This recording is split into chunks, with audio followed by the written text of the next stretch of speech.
اكتر حاجه كانت بتستفزني ان انا ادفع فلوس خدمه وبعد كده اخدها بشكل سيء وما الاقيش حد اشتكي له. الموضوع ده كان بيجنني.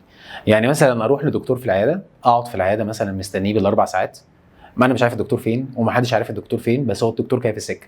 يا جماعه ميعادنا الدكتور جاي في السكه، ومحدش عارف الدكتور سكته ايه.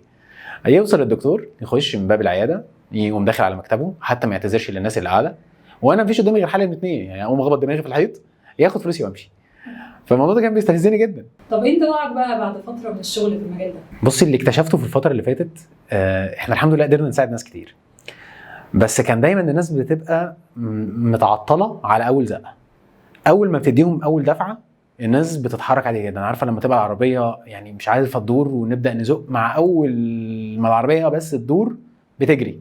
هي دي الفكره بالظبط. الناس دايما بتكون متاخره ومش عارفه تبدا.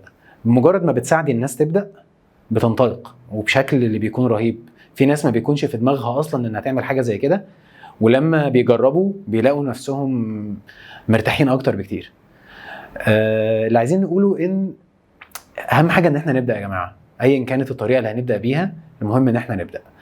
احنا دورنا ان احنا نساعد الناس تبدا، وان شاء الله احنا مؤمنين لو ساعدناهم يبداوا هيقدروا يكملوا.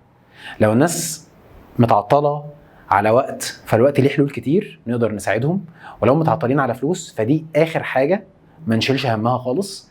اي حد عنده حاجه مؤخراه يبعت لي يقول لي، انا هحاول اتواصل مع كل الناس وهنلاقي حلول ايا كانت المشكله، وقت او فلوس او غيره. المهم الناس تبدا.